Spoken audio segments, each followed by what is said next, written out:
for him. He's been really consistent all the way through, and you can see it's not a case of settling for what he has. He's pushing on as hard as he can. He's got a lot of faith in the front end of that Kawasaki now, and he just tries to give himself the chance for those results.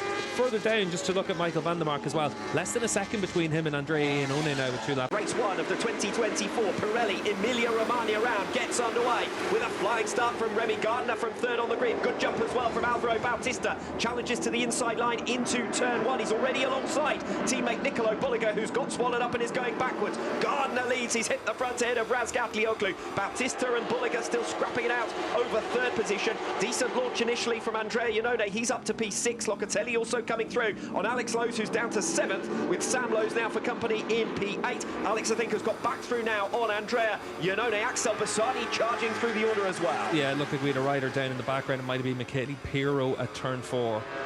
So Razgatlıoğlu already thinking about trying to recover top spot against Remy Gardner. Super start it was from him on the outside of that front right. Yeah, it was Javi Vierge down the red Honda, but good start from that 4th row for Bassani, like you said, and up into the top 10, giving himself the chance of some decent points in this race. Alex Lowes still trying to recover on the inside of Andrea Locatelli there as they tiptoe their way through turn 10. Now the speed builds towards Curvone, fastest corner on this circuit. Gardner leads from Razgatlıoğlu in 2nd, Bautista in 3rd, Bulega in 4th. Has opened a bit of a margin now to Andrea Locatelli, 0.3 of a second, the gap to 5th position, and Locatelli for the moment backing up Alex Lowes as well. Yeah, and Remy really... Oh! That could be Jonathan Ray maybe in the background. It looked like a blue bike. I think it might well have been Jonathan Ray, who has gone tumbling out of this race at high speed on the opening lap. The latest in a catalogue of misfortunes for the former world champion at the start of this 2024 campaign. Yeah, and you can see here with Bulega, he's a little bit wide. Is that going to leave him a little bit vulnerable from Locatelli behind them? But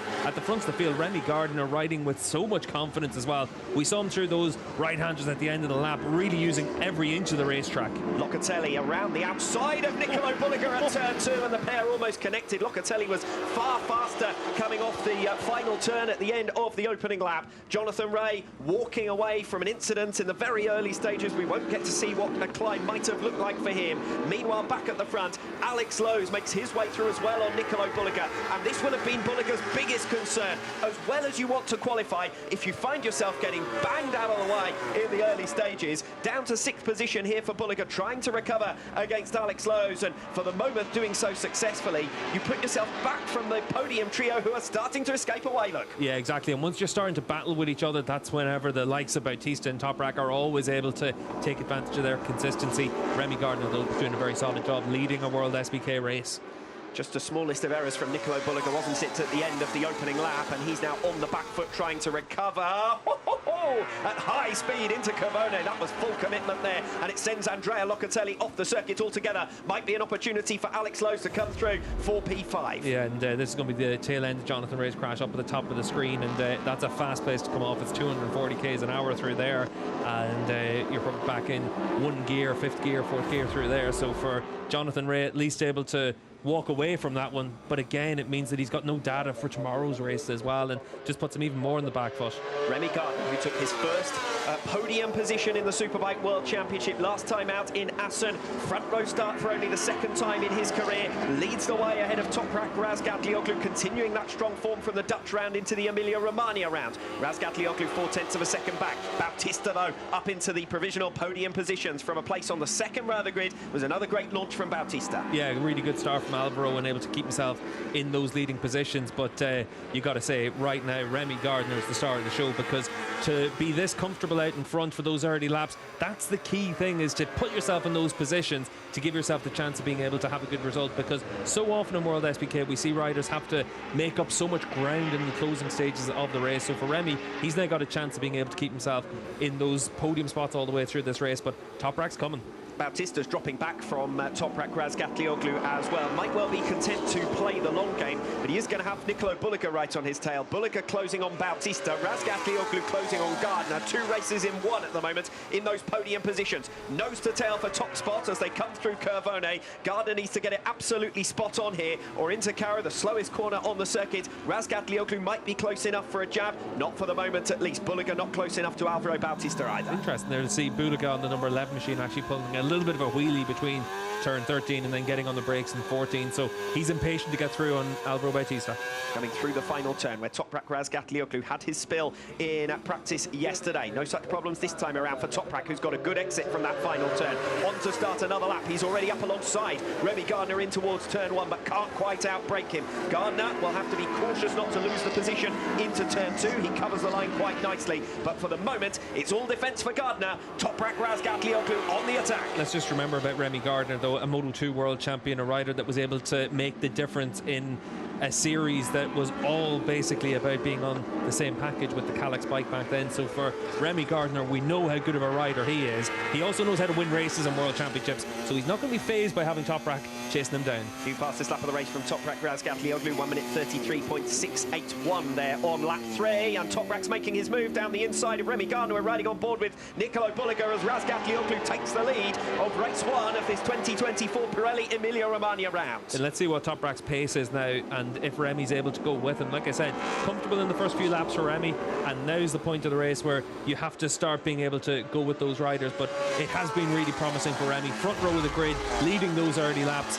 But at the end of the day, he's not the first rider that's going to be attacked by Toprak into turn 8 and come off second best. This is the key overtaking opportunity all the way through the race here. This is where we're going to see all the moves. So for Toprak to be able to make that move, it is one of the positions where if you can get your bike down the inside, you immediately take that high ground. So an easy move. It's Bulega who looks the most racy at the moment of the two riders now behind Toprak Razgatlıoğlu, and in his wake Bulega has been hounding Alvaro Bautista, but thus far not finding a way through. Of course, identical packages for those two, so it's not going to be straightforward. Bautista might well need to make an error for Bulega to force his way through. Bautista meanwhile starting to build up his pace. New personal best lap last time around from Bautista to close down Remy Gardner, and he needs to clear him quickly because Razgatlıoğlu is clearing off at the head of the field. 0.6 of a second already clear of Remy Gardner. Yeah, and you can see their new fastest lap of the race for Bulega, and that's why he's putting the pressure on for Bautista. But both of the Aruba Ducati riders struggled in yesterday's free practice sessions with a lack of feeling on the front end of the bike in the heavier braking zones and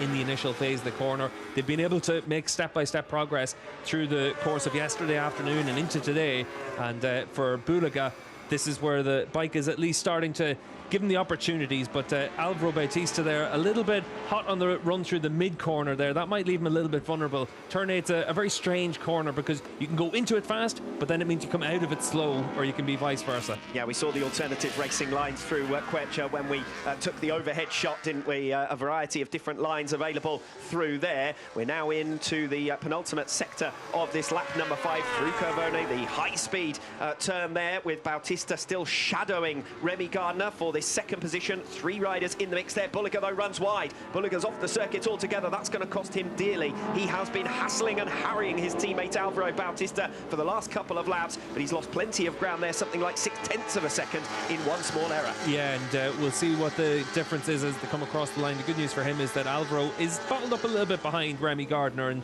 Remy's still able to put in 1 minute 34s. Last time around though, it was back into the low 34s there for Remy, so he's still got the same pace as the riders around him. And we suspect that Alvaro Bautista could run this kind of pace quite deep into the race. What everyone else's tyre life might do later on is a different matter, but we know Bautista can afford to play the long game. Alvaro can run this pace all day. That's what we've been able to see over the years here at Misano, but we've seen it where he's out in front able to run that pace. It's a different story whenever you're in the middle of a battle, and also if you're behind a rider in front, maybe the tyre temperature goes up as well because you don't have that clear air in front of you. It's 30 degrees here at Misano, so it is very warm. So if you're behind a rider, it's always going to be that little bit more difficult for the tyres. And while Bautista is bottled up behind Remy Gardner, Nicolo Bulega has far more pace than his teammate, already starting to make up ground. 0.3 of a second pulled back on Alvaro Bautista already. Bautista sees this as the opportunity to make the move. He is going to have to be very forceful. That is a classic block pass there from Alvaro Bautista. Can Gardner immediately respond? The answer is no. The acceleration now towards Curvone for Alvaro Bautista, and Nicolo Bulega again making his move there through turn 11. So Bulega's perfected something quite unique there, and Gardner suddenly finds himself in a matter of 3 turns going back from 2nd to 4th. Yeah, we've seen that Bulega and Bautista have been the fastest riders through the speed trap. That's just before the entry to turn 11 all the way through this weekend, so just able to use that extra bit of top speed, and the exit from turn 10 is what sets that up and the acceleration out of it. So for Nicolo Bulega, he's been able to make that move twice. We know that's where he's feeling comfortable. Now we have the top 3 in the championship, in the top 3 places in this race 1. Bautista and Bulega both coming through on on Gardner.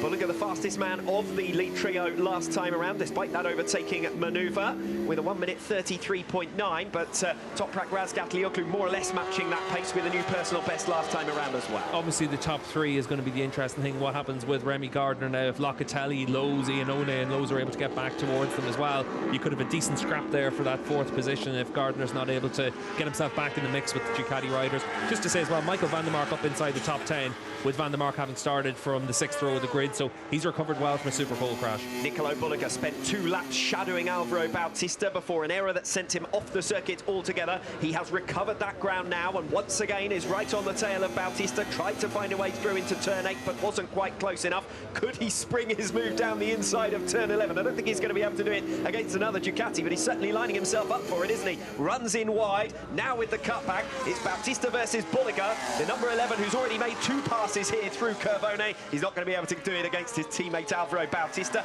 Now it's about perhaps setting himself up for a move into Carro, the slowest corner on the circuit, turn 14. Razgatlıoğlu now 1.5 seconds clear at the head of the field. The only man with the pace to match him seems to be Bulega, but he's tripping over his teammate Bautista once again on lap 7. Yeah, and you can see with Remy Gardner behind them as well, they are bottled up a little bit, and we're not seeing the pace that you'd expect to see from Alvaro Bautista. Still only at 1/3 distance though, so Alvaro, we might well see him come back into it later in the race, but the gap between him and Toprak, it's stretched out to almost 2 seconds now, and it's another half second on this lap that Bautista's lost. He's trying to be defensive against Bulega, but he just doesn't look comfortable on that corner entry. You see into turn 1 there, he just doesn't look like he's got that normal fluidity that we see from Alvaro whenever he starts to turn into the corner. And Bautista last lap around slower than the likes of Locatelli and Lowe's, and that's why they are also coming back into the picture now. Same again wide there into turn 4 as well, so Bulega's going to have an easy move. Yeah, Alvaro Bautista a little bit wide, a little bit sluggish. Bulega picks his pocket in straightforward fashion. That might be the best possible outcome here for the Aruba.it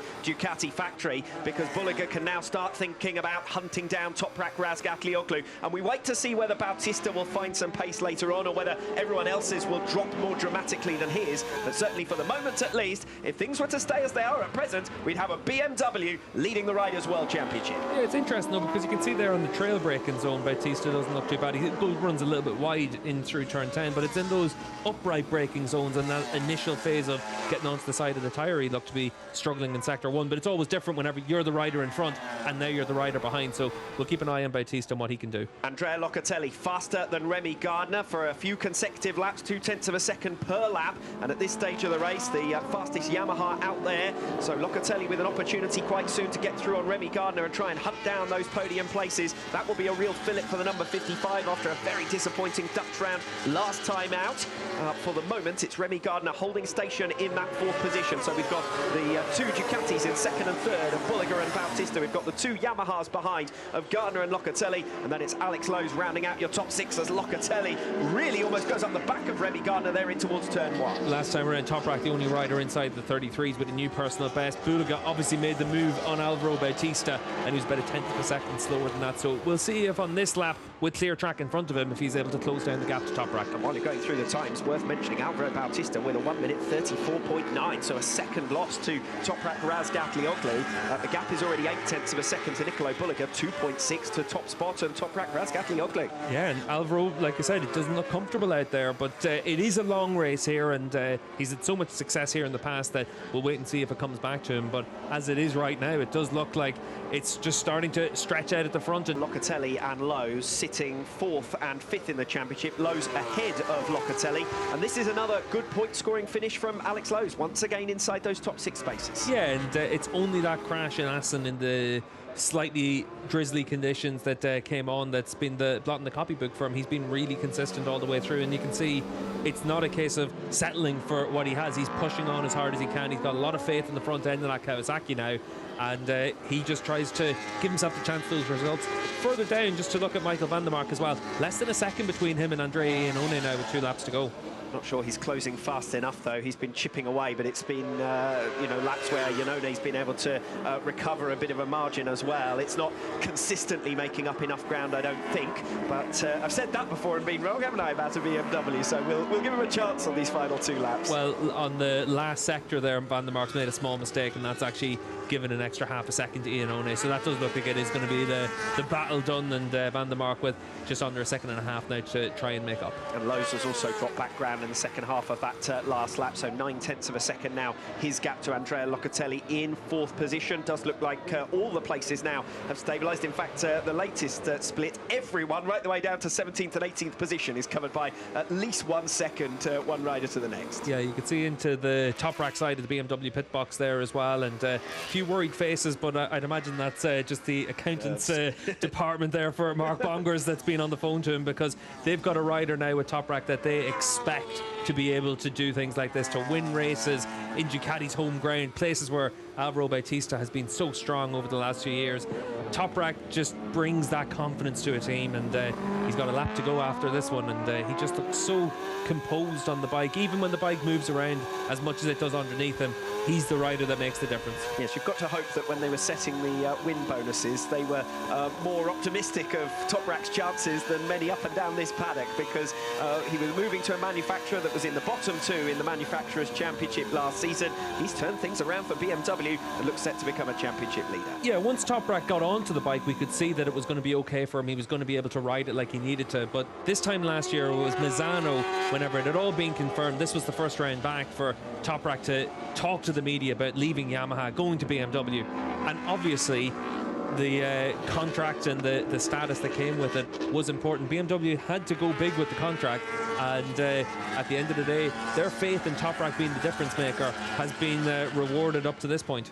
Bad news for those following Tito Rabat's progress. He has gone down and is out of the points. It was looking good for his best result of the season in P12. So that's going to promote Garrett Gerloff, Michele Pirro, Michael Ruben Rinaldi and Scott Redding into the last of those points-paying positions. A couple of names down the order there, Rinaldi and Redding, who would really have, in past seasons, become accustomed to much more. 2 former factory Ducati riders on the Aruba official team, and they're now scrapping it out for points at what had been one of the rounds, but they always expected to come and be competing at the sharp end. Yeah, just goes to show you don't want to be moving on from the Ducati factory team, do you, in any hurry?